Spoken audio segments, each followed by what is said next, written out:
So what are the 3 landed pitfalls that might affect your capital appreciation if you want to sell 4 to 6 years later? Now, the first pitfall that a lot of people have overlooked is the land plot shape. Now, if you are into landed properties for investment, land plot shapes are extremely important because that affects the amount of GFA and what type of houses that you can build or rebuild or A&A in future.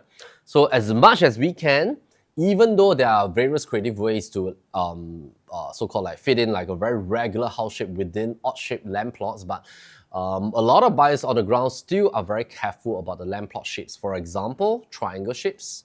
For example, shapes that have very angular portions on certain ends. So for example, when we look at land plot shapes, we try to go as regular as we can. In fact, most landed plots in Singapore are very regular. Some plots are more squarish or more rectangular towards a horizontal fashion, but as much as we can, we try to so-called like prevent ourselves from investing in something that is like a triangular shape, because that in and of itself is still one of the concerns that a lot of future buyers have in the future. Now, point number 2 is that we want to look for drainage issues as well as things that are unseen on the surface. There was a case study of a particular landed buyer that after the purchase and after the completion, when they wanted to really think about the option of doing rebuild, and then after purchasing all the drainage plans and of course all the road line plan, drainage plans, then they realized that actually there's a drainage running underneath the house, and that affected the amount of GFA that they can build if they want to tear down the entire house and rebuild it.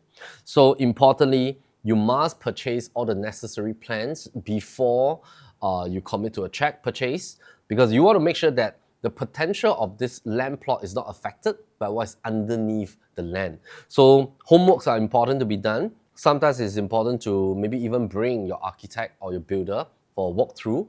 Get your representative, get your lawyer to help you purchase all the necessary road line plan, drainage interpretation plan, whatever plan that is needed to really ascertain in future will the DNA of this land plot be affected. Now, point number 3 is really about the neighborhood ceiling price. We call this the enclave ceiling price.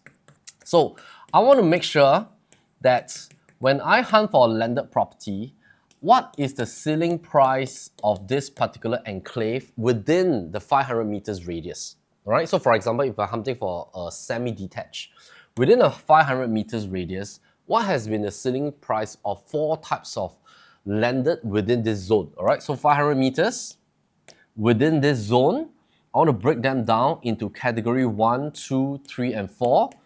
Category 1 are very old landed, single story, 1.5 story landed that are meant for rebuild. Very old houses, all right?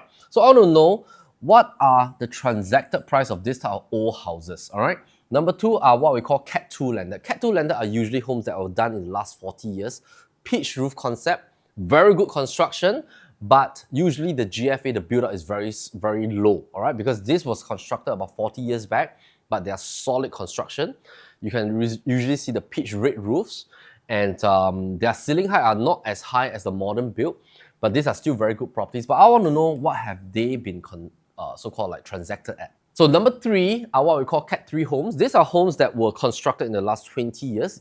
Modern built, high ceilings, sometimes come with lift, sometimes with no lift, glass facade, and of course, I also want to know the transacted figures over here. And Cat 4 homes are homes that are recently being developed by developers, and I want to know how much have they been transacting at. The reason is because I want to compare, based on these 4 types within this enclave, what is the ceiling price of each type, so I can decide if, let's say, I have an $8 million investment range, should I straight away go for a brand new one from a developer, or should I go for like a $5.5 million semi-D and spend $2 million to rebuild myself and bring my total amount to $7.5 million? So can I get something at 5.5, or should I pay for 8 here?